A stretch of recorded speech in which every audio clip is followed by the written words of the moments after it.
नमस्कार सगळ्यांना, स्वागत आहे आपल्या यूट्यूब चॅनलमध्ये। सगळ्यांचं स्वागत आहे। तर आज आपण मस्त अशी बोंबील चटणी बनवणार आहोत। एकदम थोडीशी तिखट बनवायची, चमचमीत बनवायची, तेलाचा पण वापर जास्त करायचा। मस्त अशी खरपूस भाजायची मैत्रिणींनो। बाजरीच्या किंवा ज्वारीच्या भाकरीबरोबर एकदम भन्नाट लागते। समजा तुम्ही डाळ भात बनवलं, काही तोंडी लावायला नसेल तर नक्की ही चटणी करून बघा। तर चटणी बनवण्यासाठी मी काय काय घेतलेलं आहे, लसूण घेतलेला आहे, 4 ते 5 हिरव्या मिरच्या घेतलेल्या आहे, बोंबील तुकडे करून स्वच्छ साफ केलेले आहेत, त्यानंतर 4 ते 5 पाण्याने धुवून घेतलेले आहे, कोथिंबीर घेतलेली आहे थोडीशी। तर बघा, बोंबील स्वच्छ धुवून घ्यायचे आणि आता आपल्याला मिक्सरच्या भांड्यातून म्हणजे फिरवायचे आहेत। तर इथे मी मिक्सरचं भांडं घेतलेलं आहे। आपण ज्या ज्या वस्तू घेतल्या सगळं मिक्सरमध्ये टाकून घ्यायचं। हिरवी मिरची, लसूण, बोंबील आणि कोथिंबीर आणि मीठ थोडं कमी टाकायचं, कारण कसं बोंबील खारे असतात म्हणून मिठाचा वापर थोडा कमी करायचा। याच्यामध्ये मीठ आपल्याला वाटतानाच टाकून घ्यायचं आहे। आणि ही चटणी आपल्याला खूप नाही फिरवायची, म्हणजे मिक्सर आपण कसं फिरवायचं ते तुम्हाला मी दाखवते। चालू बंद करून असं मिक्सर फिरवायचं आहे, नाहीतर तुम्ही एकदम मिक्सर चालू ठेवलं ना तर एकदम पावडर होणार आणि त्या चटणीची जराही टेस्ट लागत नाही। तर आपण इथे तुम्हाला दाखवते कसं फिरवायचं। तर इथे मिक्सर लावून घेत आहे मी। तर मैत्रिणी, ही बोंबील चटणी नक्की माझ्या पद्धतीने करून बघा, नक्कीच तुम्हाला आवडणार। मस्त अशी खरपूस आणि आपण ज्या चटण्या बनवतो ना, ते चटण्या भाजण्यासाठी आपण ॲल्युमिनियमचा किंवा कोणताही नॉनस्टिक म्हणजे समजा कोणताही तव्याचा असा वापर करायचा नाही। तर आपण लोखंडाच्या तव्याचा वापर करायचा, म्हणजे त्याच्यावरती चटण्या छान अशा खरपूस भाजून निघतात। तर बघा मी कसं दाखवलं, मिक्सर चालू बंद करायचं आहे, म्हणजे खूप पावडर होत नाही, एक अर्धा असा तुकडा होतो। तर इथे बघा ताटामध्ये काढून दाखवते मी तुम्हाला।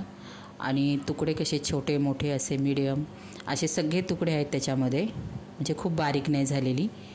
तर बघा तशी मिक्सरला फिरून घ्यायची, झटपट होते आणि टेस्टी तर आहेच, जे खात असतील आवडीने त्यांच्यासाठी। तरी मी ते लोखंडाचा तवा आहे तो ठेवून घेतलेला आहे। तेल थोडं जास्त टाकायचं, कारण कसं आपल्याला चटणी व्यवस्थित खरपूस भाजून घ्यायची लोखंडी तव्यावरती, त्याच्यामुळे तेल मी थोडं जास्त टाकलेलं आहे।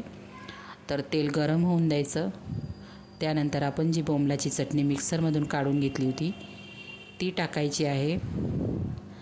चटणी पहिले आपल्याला फुल गॅसवर परतून घ्यायची, नंतर कमी गॅसवर मस्त अशी खरपूस भाजून घ्यायची तेलावरती। तुम्ही चपातीसोबत, भाकरीसोबत तुम्ही काय चपाती कोण खात नाही, कोणाला भाकरी आवडते।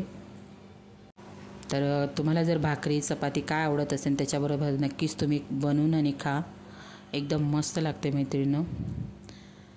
तर बघा आता तेलावरती मस्त अशी खरपूस भाजून घेत आहे मी। तर माझी दुपारची भाजी होती, त्याच्यासाठी मी तोंडी लावण्यासाठी बनवलेली आहे रात्रीच्या जेवणासाठी।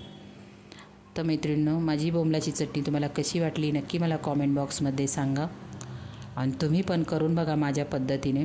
कोणी कोणी बोंबील भाजून घेतं, हिरवी मिरची भाजून घेतं, लसूण भाजून घेतं, तसं करायची काही गरज नाही, कारण कसं आपण भाजतो आणि परत आपण तळले चटणी जाते ती एकदम जळल्यासारखी लागते।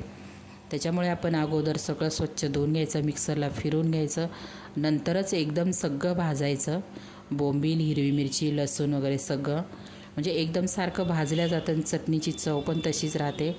आपण मिरच्या, बोंबील, लसूण सगळं भाजून घेतो, ते डबल भाजल्या जातं, त्याच्यामुळे एकदम म्हणजे जळल्यासारखी टेस्ट लागते त्याची। तर झटपट बनणारी आहे बोंबलाची चटणी। भरपूर असे बोंबलाचे चटणीचे प्रकार पण आहेत आणि ग्रेव्हीवाले पण आहेत। तर नक्की मी व्हिडिओ तुमच्याबरोबर सगळे शेअर करणार मैत्रिणींनो। तर व्हिडिओ पूर्ण बघा, व्हिडिओला लाईक, शेअर, आणि कोण नवीन मैत्रिणी असतील, नाशिककर असतील आवर्जून, तर नक्की व्हिडिओला लाईक आणि चॅनलला माझ्या प्लीज सबस्क्राईब पण करा। तर नाशिककर नक्कीच सपोर्ट करा मला। तर बाय मैत्रिणींनो।